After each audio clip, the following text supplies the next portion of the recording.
Michael looked at Jennifer with empty, slightly angry eyes.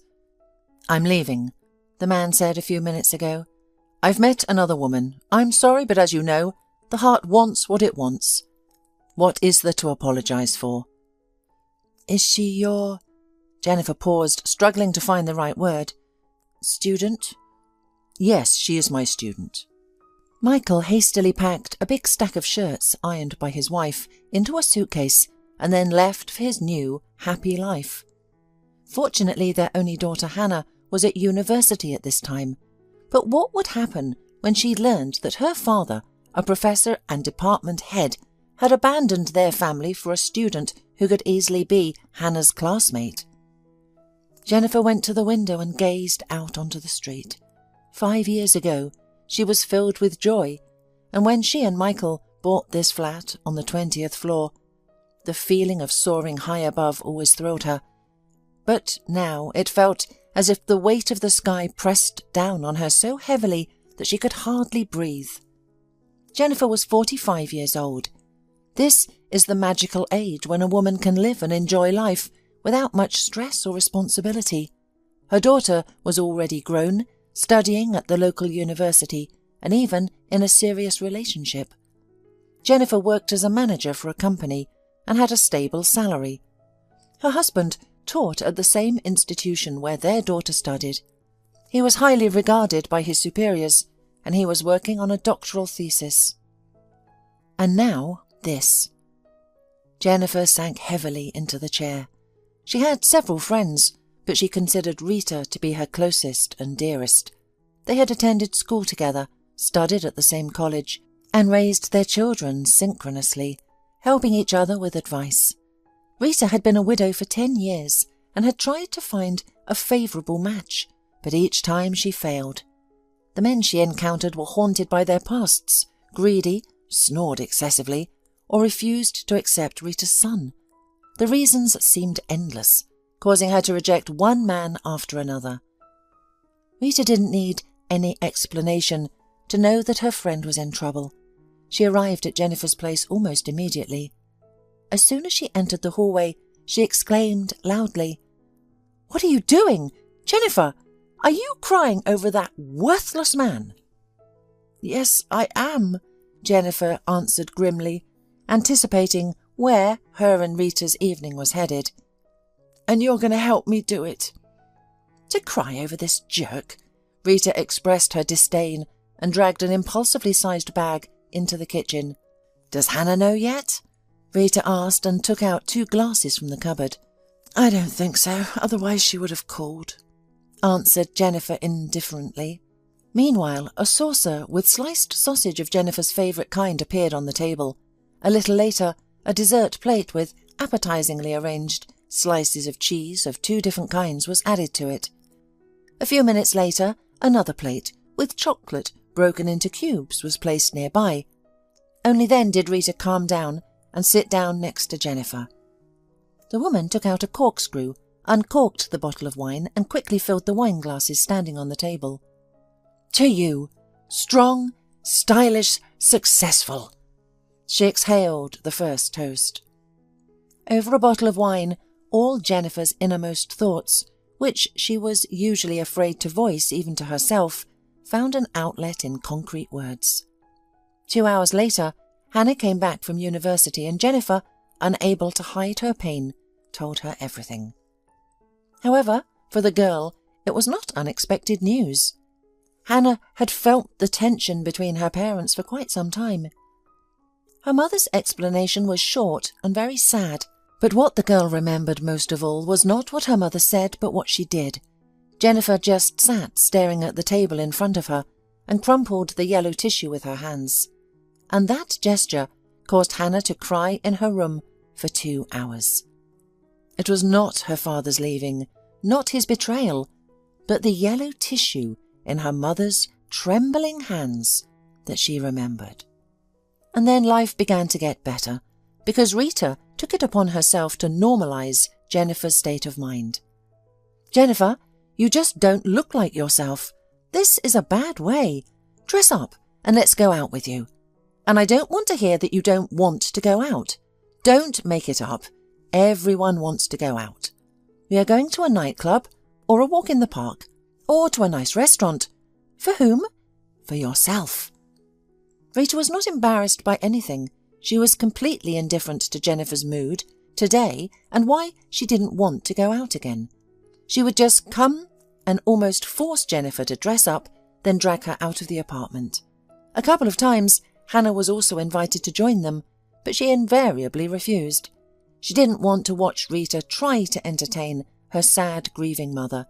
No, she had enough of this spectacle at home. Though the girl, of course, sympathized with her mother from the bottom of her heart, she just didn't know how to help her. Meanwhile, Michael felt himself very well and satisfied. For many years he lived in marriage with Jennifer and always considered himself quite happy, even when their young family suffered from a lack of money. After all, his salary was not always as impressive as it is now. But now everything was in the past.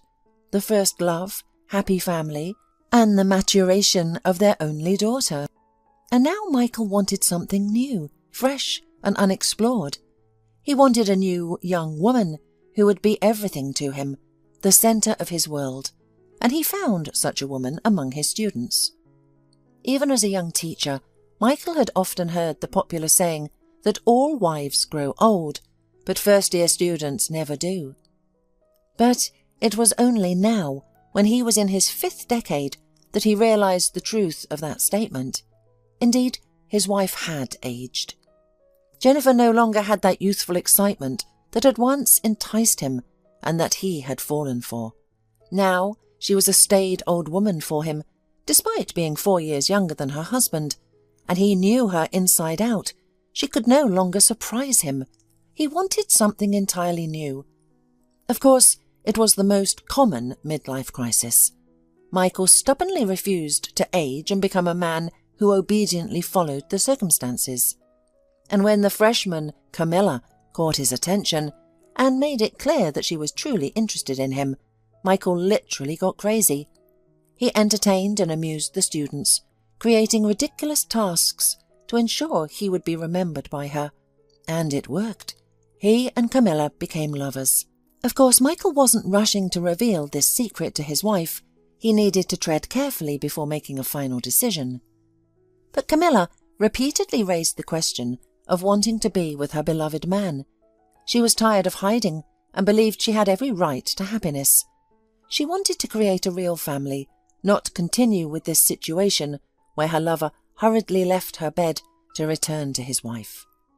After 3 months of secret meetings, Camilla put the question: either the affair of the head of the department and a young student comes to a quick and inglorious end, or he tells everything to his wife and goes to her. Camilla had no doubts about Michael's choice for a minute. She had already made room for his things in her small rented flat. At first, Michael and Camilla were incredibly happy. However, this feeling was more applicable to Michael than to his mistress. He was now glad for the novelty and freshness that now existed in his personal life. But soon, Camilla revealed their relationship to the girls in her class, and the fact that Michael's daughter was studying in the parallel group added more drama to the situation. Hannah was ashamed of her father's actions and refused to exchange a single word with Camilla. Summer was arriving, a busy time for students. Hannah had been preparing for her exams for a couple of weeks, studying notes, writing reports, and preparing essays. However, there was one subject she refused to touch, the one her father taught. Well, how could he do that to Mum? What did she do to deserve it? What did he see in that Camilla? The girl sighed in despair and set the notebook aside. The exam for her father's subject was first, but Hannah lacked the motivation to open the textbook and study. Let him give me any grades he wants, I don't care, Hannah thought with a hint of satisfaction. Just then, her phone screen flashed.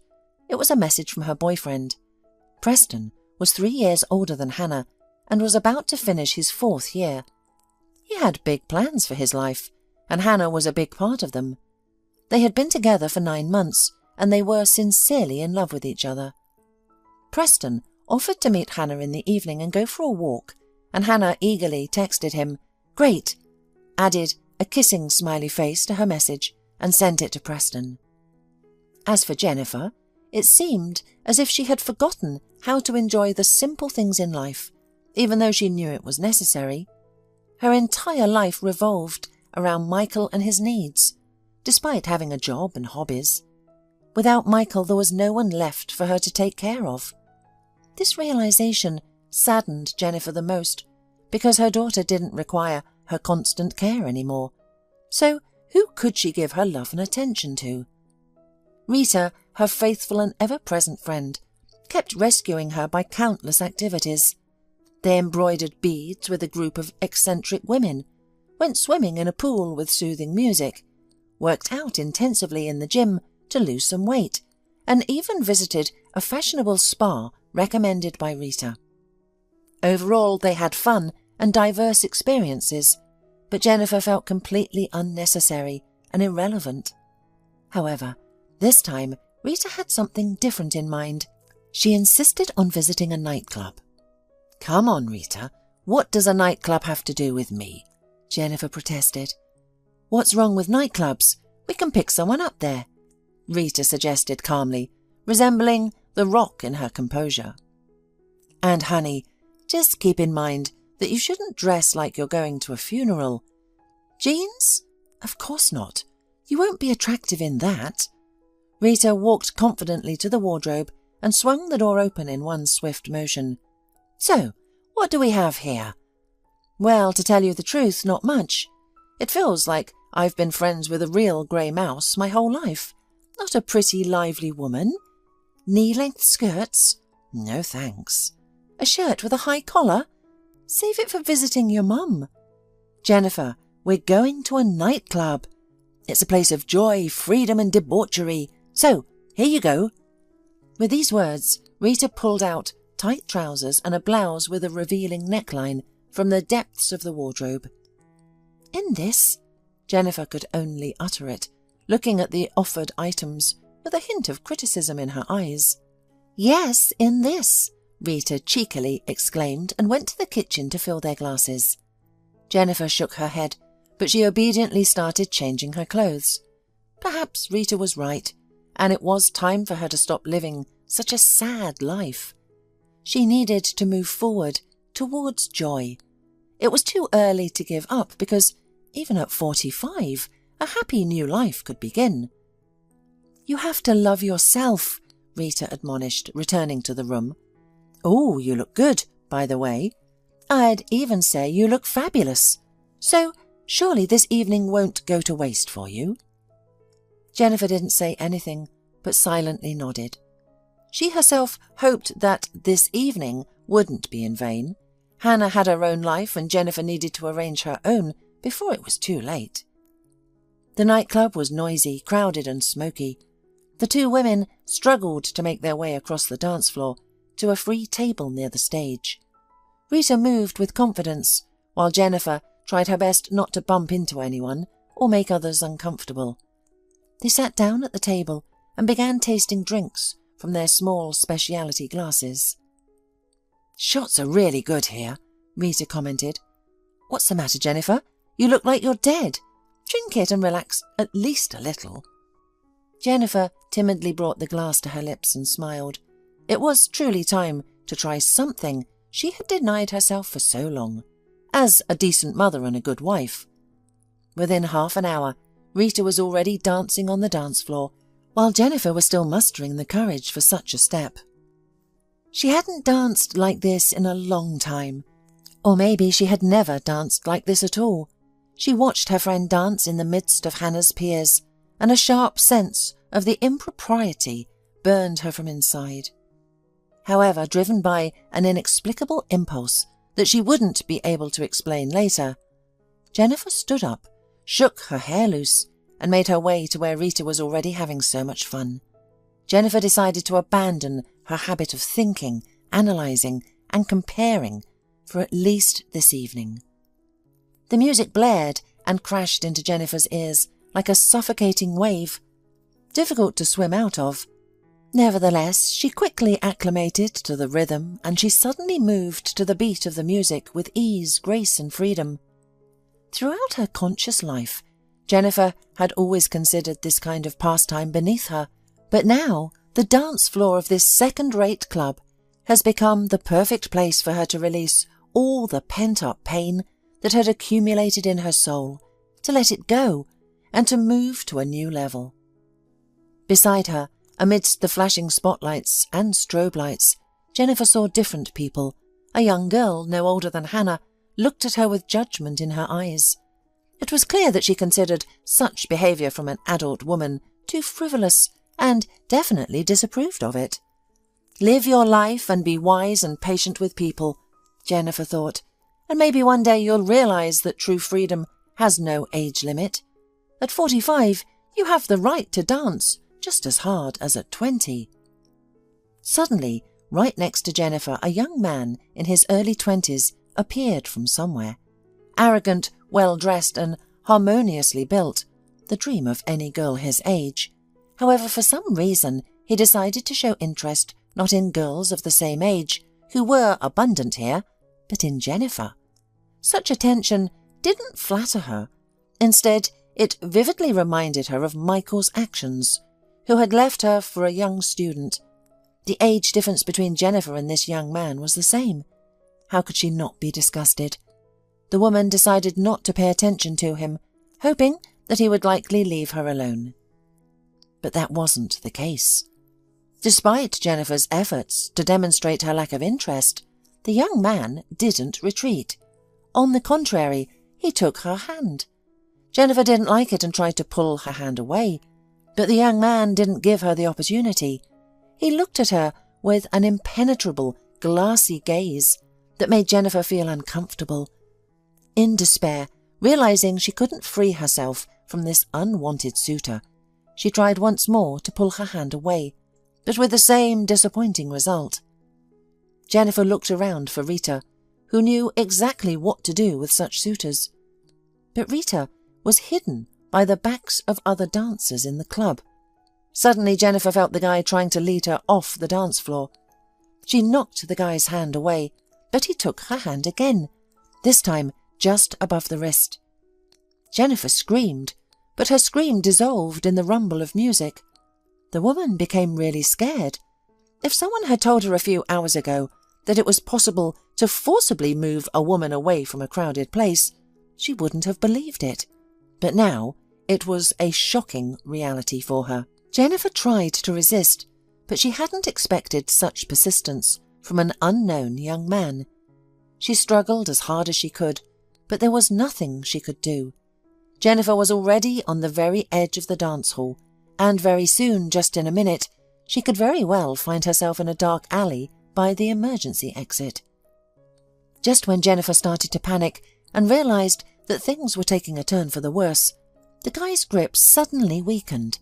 The woman looked up, filled with relief, and saw a tall, muscular man who had the insolent guy by the throat, like a disobedient puppy.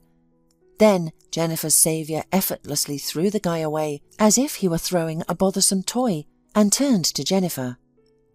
"Thank you," Jennifer said, smiling at the man. "You're welcome," the stranger replied. "And let's introduce ourselves, shall we? My name is Luke." "My name is Jennifer. Nice to meet you, Luke," the woman replied. Luke looked to be about 50 years old.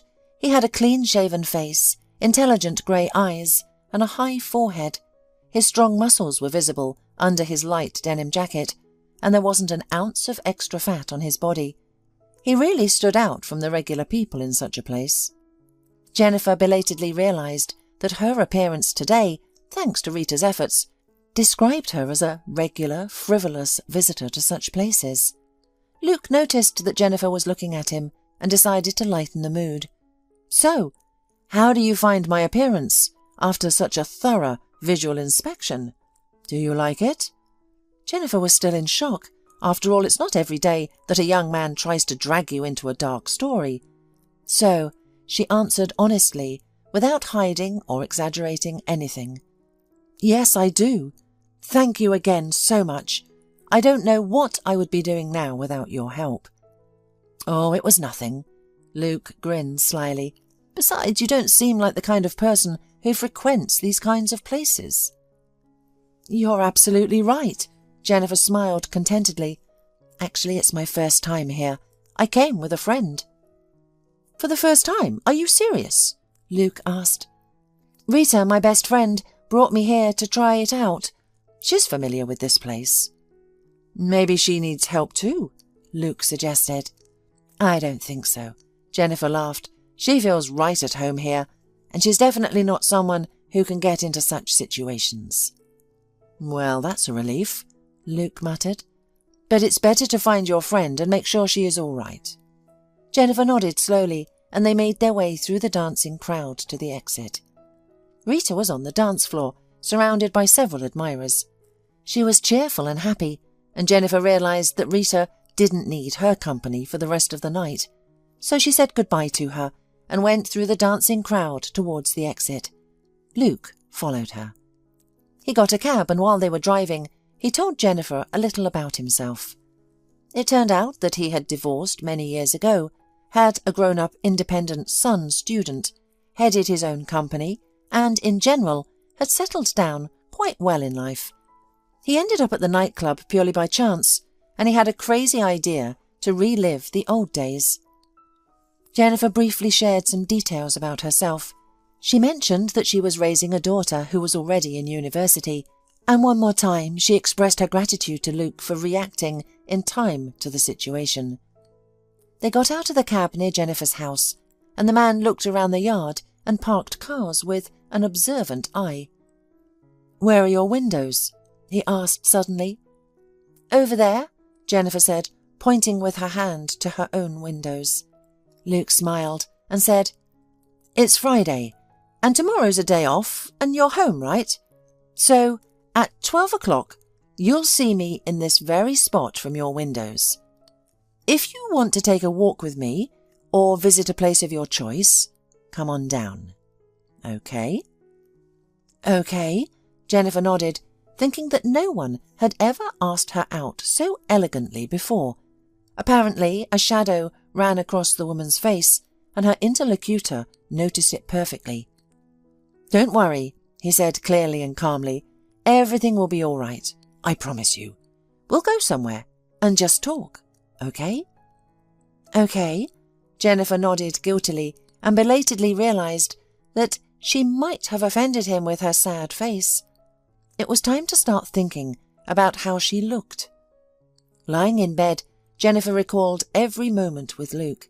His gallantry was on top level, and he seemed to be taking her quite seriously. Soothed and lulled by such thoughts, Jennifer was able to sleep, peacefully and without dreams. The next day, after a few words with her daughter, Jennifer began preparing for what she believed would be a triumphant date. She carefully chose a charming knitted dress, jewellery and a clutch. She borrowed a nude lip gloss from Hannah. In short, her entire look was meticulously planned. She was tempted to call Rita, but it was clear that she was still asleep. It was unlikely that her friend's evening at the club ended as quickly as hers. Jennifer wondered all morning whether Luke would come as promised, or if he would suddenly change his plans, especially since he hadn't taken her phone number. She saw her daughter looking at her with obvious interest, but did not rush to discuss yesterday's incident with her. Perhaps this man would never appear in her life again. But he did come, exactly at noon. Luke stood at the agreed place as promised and held a bunch of bright scarlet roses in his hands. He looked as if he had stepped off the cover of some very fashionable magazine. Yes, this meeting promised to be a good adventure.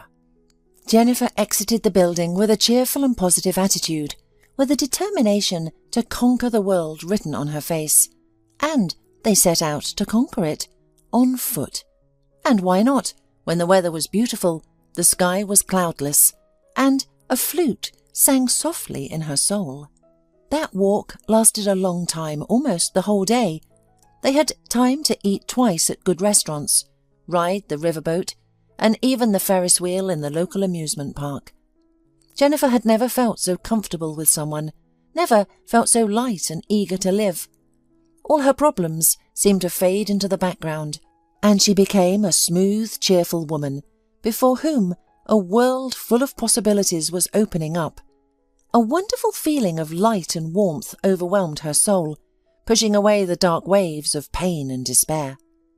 Luke was also glad to meet a real lady at a nightclub. To him, Jennifer was polite, refined, yet gentle and kind, and she was stunningly beautiful as well. In short, both of them realized that this encounter would be more than just a casual acquaintance, with no obligations for either of them. They spent Sunday together, just as much fun as Saturday. However, in the evening, a light rain started to fall over the city. Jennifer and Luke managed to find shelter in a cosy home cafe, known for its home-cooked meals. There, surrounded by live music and flickering candles, their conversation became heartfelt and fascinating. Jennifer listened to her new acquaintance, her mouth hanging open in surprise. As it turned out, Luke had visited various continents, swam in the Mariana Trench, and climbed impressive peaks. He had gone diving and ice fishing at different times. He had started building a log cabin in the mountain district and dreamed of exploring outer space. Unfortunately, Jennifer had nothing special to share. She realized that her life as a teacher's wife was quite dull and monotonous. Each day, month and year seemed like a carbon copy of the previous one. She raised her daughter, took her family to the local sea once a year, and occasionally travelled to nearby foreign countries. That was it. No exciting hobbies or captivating moments in her biography. Luke, however, didn't consider his achievements outstanding. He believed he led an ordinary life, and all his accomplishments were the result of hard work. Still, he was flattered that someone like Jennifer saw him as purposeful and experienced. The following week was incredibly beautiful and unforgettable for Jennifer. Luke invited her to his mountain house, a place he had built with his own hands from logs. Of course, Jennifer couldn't refuse his invitation. After work, they met near her house, hopped into the car, and headed to the district village. Surrounded by tall pines and fragrant wildflowers, Jennifer felt alive and truly happy for the first time since Michael's betrayal. One late summer evening, Hannah came home feeling a bit thoughtful and immediately sought her mother's advice. Jennifer was busy at the computer, browsing for a nice outfit for their next trip out of town from an online store. But the look on her daughter's face indicated that something out of the ordinary had happened. She motioned for Hannah to sit down and looked at her attentively. "Well, dear, spill it. What's happened? Is it good or bad? Don't just keep it to yourself," Jennifer said. "I think it's good," Hannah whispered almost inaudibly. "Preston asked me to marry him." "Oh, dear, that's good news. My little Hannah has grown up and is going to be a bride." Jennifer's joy seemed boundless. "That's more than good. It's wonderful," she said with genuine excitement. "Where are you going to live? Does Preston have a part-time job? You said he's a student. You know that married life is no joke, right?" "You've bombarded me with questions." The girl pretended to frown. "He understands everything, Mum, don't worry. Preston works part-time at his father's company, and his father has provided him with a place to live. It's a small one-bedroom apartment, but it's his own, so that's not a problem." "Then what is it?" Jennifer's bewilderment reached its peak. "If you truly love each other and housing and income are settled, then I don't see any problems." "You see, Mum, I'm afraid." Hannah exhaled her most frightening confession. "I am afraid that in time it will turn out that my Preston will do to me what Dad has done to you. That I will be disappointed in him, and I won't be able to trust anyone else. You know, they're all so loving and decent at first, and then you know what happens afterward." Jennifer sat silently for a while, and only the clock on the wall ticked off the seconds of silence that pressed on both women in the room. Finally, Jennifer looked at Hannah and said, as affectionately as she could, "Darling, the way your dad acted is not common for all the men, and we can't predict everything. So Just live at the moment and be happy.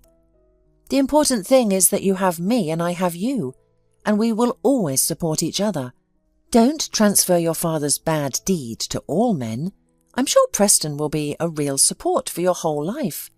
And you know what? You and Preston are here for dinner tonight. I'll get Luke as well, and later I'll ask him if he thinks Preston is reliable."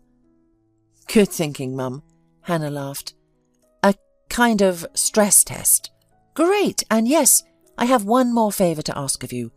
I don't even know how to say it. Anyway, don't say a word to Dad about me getting married, okay? I just don't want to see him at my wedding and hear his fake congratulations. Please, Mum." "Okay, honey," Jennifer promised.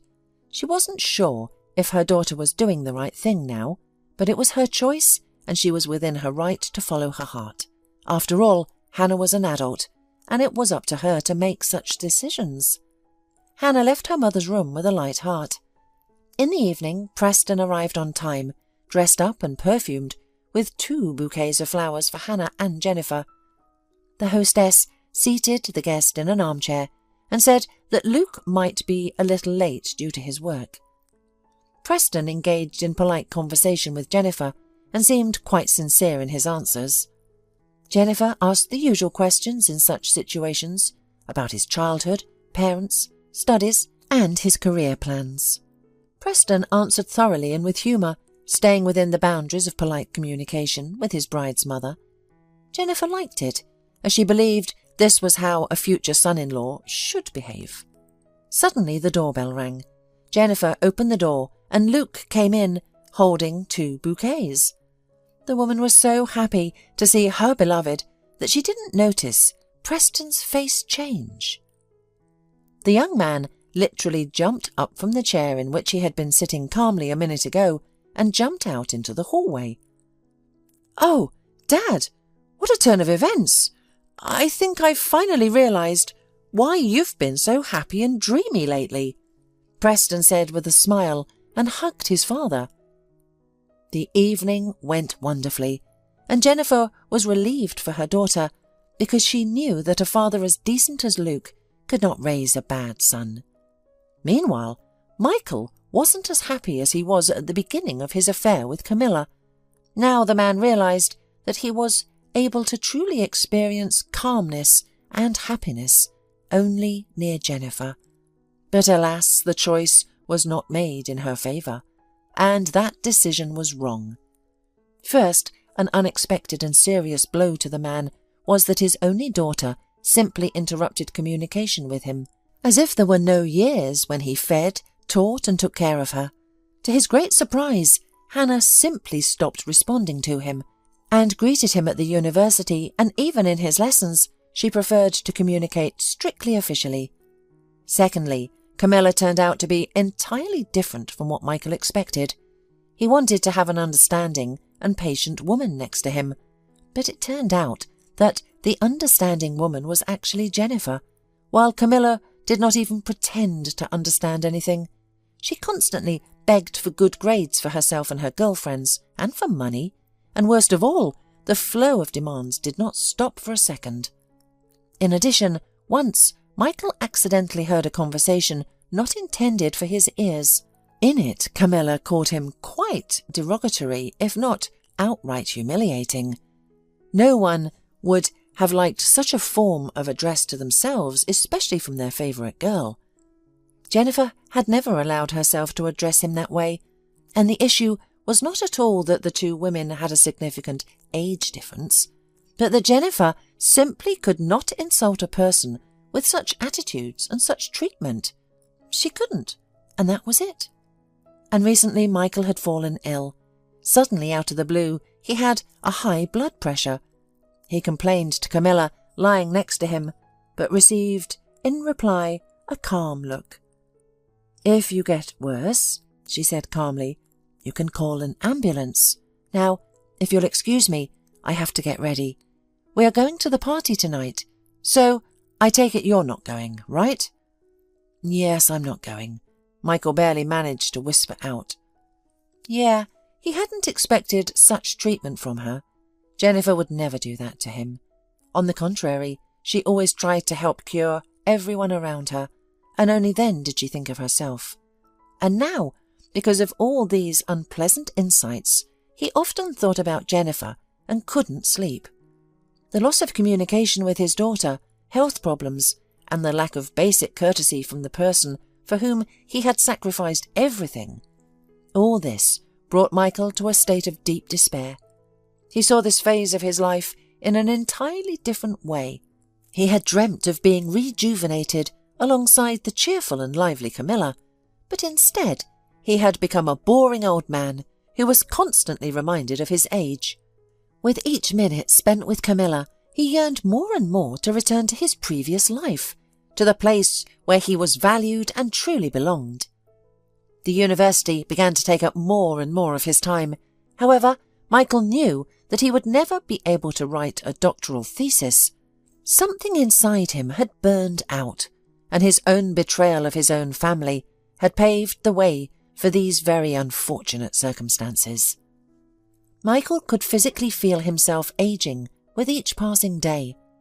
Camilla began to leave the house more frequently in the evenings to spend time with her friend, often staying out until the morning. Michael knew very well what these goings out meant. He had even done something similar himself when he needed to escape from his family to be with Camilla.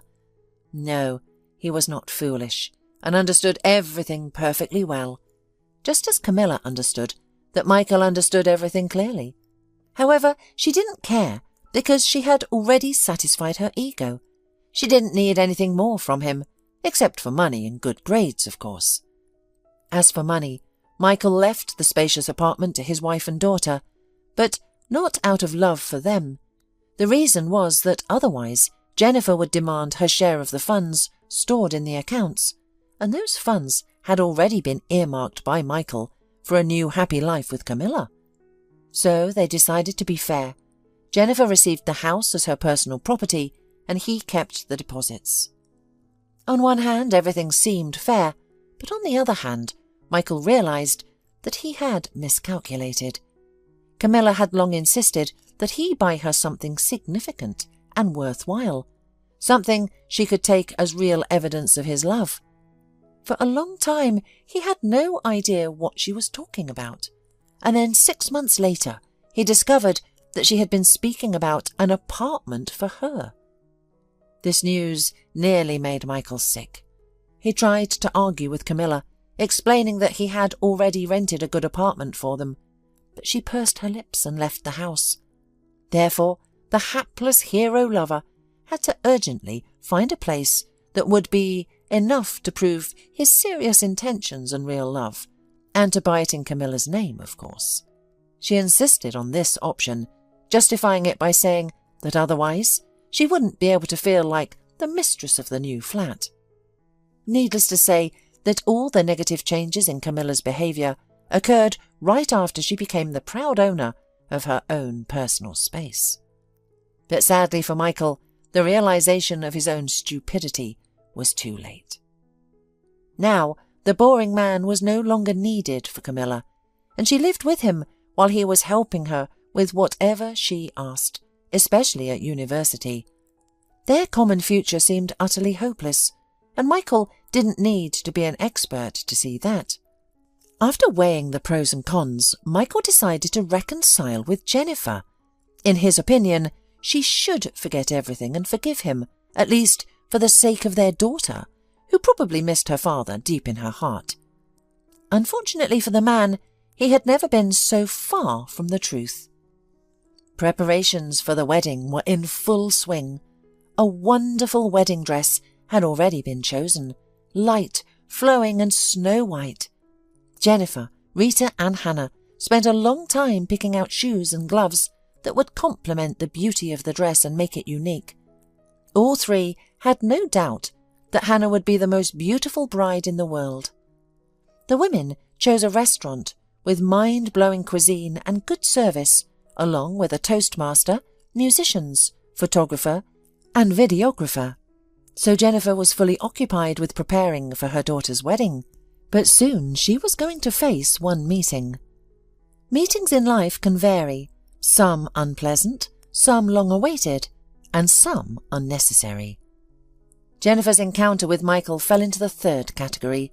It happened on a day when Luke couldn't pick her up from work and she returned home alone. "Hi," Michael greeted her, getting out of his parked car and holding a bouquet of flowers. "What are these unexpected flowers for?"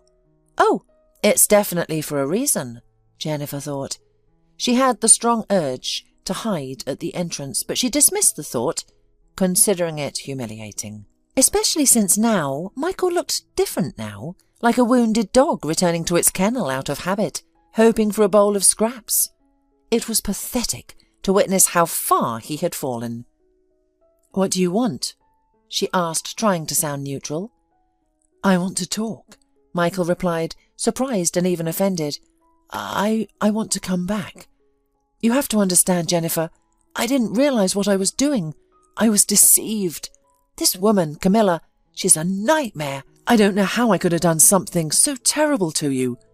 What can I do to make it up to you? Please tell me. I'll do anything. I'll never leave you again, and I'll always be by your side. Perhaps if Jennifer had heard these words earlier, when she was engulfed in grief, she might have believed her husband's lies. But not now, when she had emerged from the depths of depression and had no intention of returning. Jennifer shook her head, indicating her refusal. "Jennifer!" Michael howled indignantly. "You can't do this to me. Camilla robbed me, leaving me with nothing. You can't deny me that we bought our apartment together. You have to let me in. We have a daughter together.